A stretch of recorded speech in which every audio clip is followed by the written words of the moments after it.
Hi guys, for this video tuturuan ko kayo kung ano ang legit na apps na magkakaroon ka ng diamonds sa Mobile Legends. Dito i-search nyo lang yung Choksiga or Joyet. Tingnan nyo, may Choksiga. Pag search nyo dyan mga idol, maraming lalabas dyan.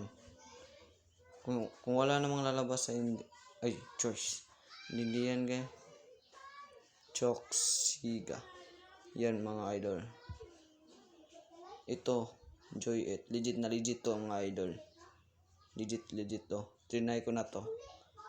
Parang nag-recharge ka na rin dito kung may event na makakuha ng token. Legit na to mga idol. Kung hindi, pwede namang Joyet lang largo. Joyet. Okay mga idol, yan lang po mga idol. Salamat.